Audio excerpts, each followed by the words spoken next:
So this is an advice to um, mathematical science students. And when I say mathematical science students, basically there's three. Maths students, that is students who are doing maths, students who are doing applied maths, and students who are doing statistics. I'll leave computer science. Computer science is part of the mathematical sciences. Or is it? I'm not sure, but I'll leave it out, and I'll also leave out actuarial science because those courses have a clear, direct professional link. And by that I mean, if you're doing actuarial science, there is the actuarial profession. It's well defined. Did I say well defined? In abstract maths, we have a concept called well defined. But anyway, and then if you're doing computer science as well, there is a professional link. You go into the computer science space, which is more software type of space, like those kind of jobs. But the thing about maths and applied maths and even statistics, but I think statistics now, because of the emergence and the big talk on data science, I think statistics is starting to actually now have that direct professional link with data science. It's stats and it's data science. There's that link there. But with maths and applied maths, there is still no professional direct link. And by that I mean this. You see, when you're doing teaching, right, you know that you're going to be a teacher. There is that link there. It's teaching profession. If you're doing engineering, you know that there is an engineering profession. It's well defined here. There is a link here. But for maths and applied maths, there isn't such. What are you going to be? Are you going to be an applied mathematician? What is that? Are you going to be a mathematician? What is that? I mean, those terms are there, that someone is a mathematician. A mathematician is someone who actually works with and uses maths. But in the South African context, we don't have a profession called mathematician. You will never find anyone anywhere and their job title is mathematician. No.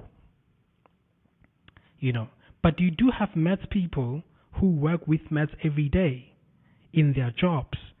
Maybe they are quants, maybe they are data scientists, maybe they are risk analysts, maybe they are actuarial analysts, maybe they are business analysts, maybe they are investment analysts. They work with mathematics at some point, but you don't have the title mathematics anywhere in those job names or job occupations that they do. So what this does is that mathematics students become very confused,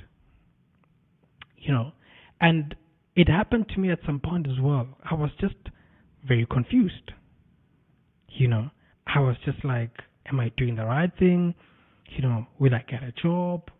And etc. etc. And I think that's why I've dedicated enough time to especially invite people from a mathematics background who are actually working in industry to shed a lot of light on that, to say, because I've seen even students who will drop mathematics and they would be so good in mathematics, but they will drop it because they feel like the job security is not on par,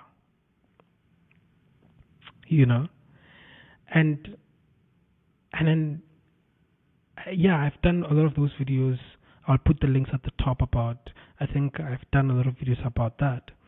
But the advice that I want to give here is for those students who are, still at university, or those who are going to come to university. Usually, I always tell students this, that when you do a course, also please think about post-graduation, that is after you've graduated. And I always say to students that, man, when you do whatever course that you do, please be immersed in it. Like, if you're doing, let's say you're doing mining engineering, like, you shouldn't just be about the course, but like, be active in the field. Like go to seminars about mining engineering. If there is going to be an event about mining engineering hosted somewhere, go to that event. If there is a science council or a student council about engineering, mining engineering, join that council. Like be active.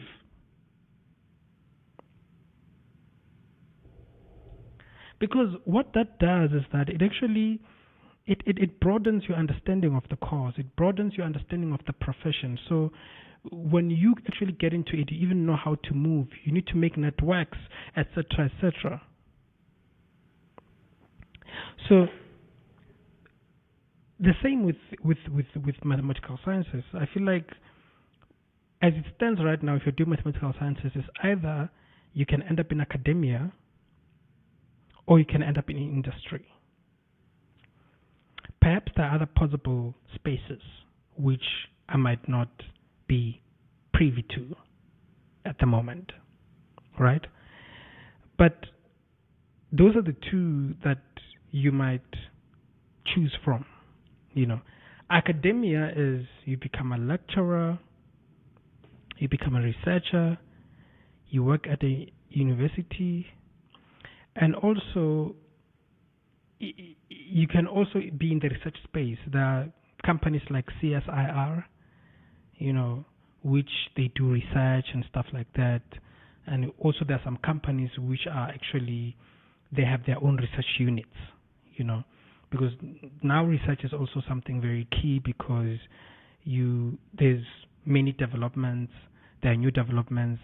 So maybe a company or a bank might be, wanting to start a new product, or they want to venture into something. Obviously, you can't just go into that blindfolded. So it's either they are going to go to a consulting company for the consulting company to actually do the research on their behalf, or they can do the research themselves.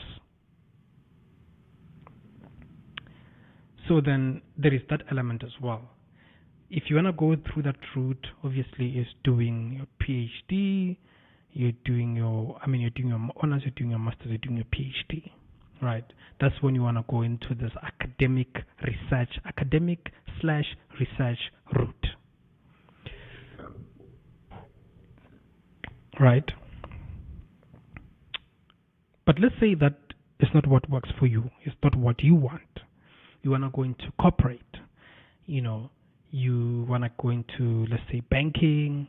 A lot of the maths graduates, they end up being in banking, or you want to get into, you want to become a quant, a data scientist, all of those kind of careers. We've also spoken a lot about them on this channel. You can check some of the videos. The advice that I would like to give is this, especially for those who are going in that route. It can also apply for those who are actually going the academic route, but not so much of the academic route, but this other route. But I also think it is still, good for those who are going to the academic route. But a lot of people might disagree with me on this. So when you go to corporate, right? You have done maths, you have done applied maths. What will happen, from what I've been told with the people who have come to this channel and the people that I talk to privately who have done maths? Because remember, in maths, we teach you maths. And a lot of students, it's even better in applied maths, because in applied maths there is some sense of reality, because you're applying the maths to things that you can, like modeling, for instance. You can model a disease, right? Using the SIR model, and stuff like that, susceptible infected recovery model. There are many models of actually how to model a disease. That's modeling, is an applied maths. Then when a student is doing that, they see what maths can do in the real world. It becomes realistic. But then in pure maths, that is abstract maths, proofs, mathematical induction, sometimes you don't see, where is this thing getting me to? In fact, I actually read a very nice post from this lady from LinkedIn. Let me see if I can find it, man. I found that to be very profound. Let me see if I can still get it. Her name is Machi. Machi. I'm searching her now.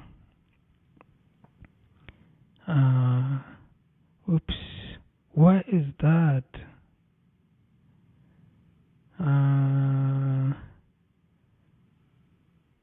I found the post, right?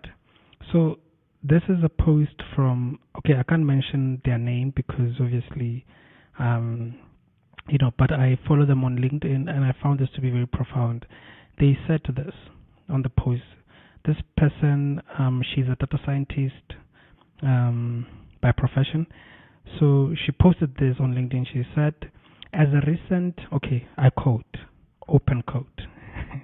As a recent mathematics graduate, I remember grappling with the question, how does mathematics create tangible value and impact in the workplace, especially when immersed in those long theorems and proofs?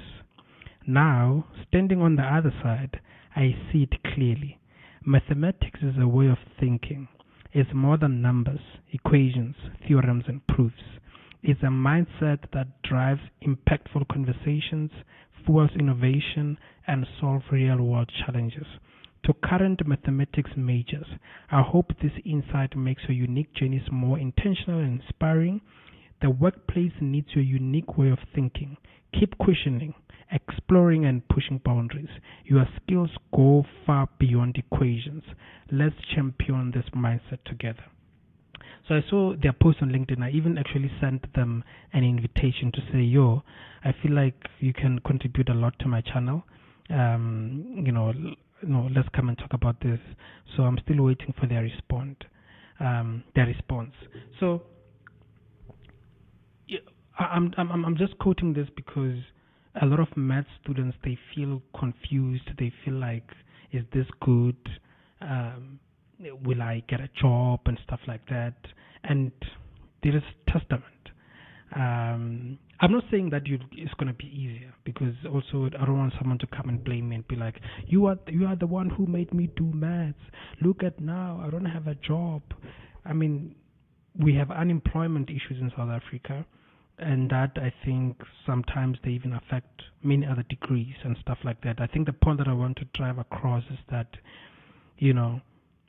maths can also lead you to industry. It can lead you to banking, etc., etc. But the point is that with maths, especially pure maths, is that you do not see that, because in pure maths it's just the abstractness of it.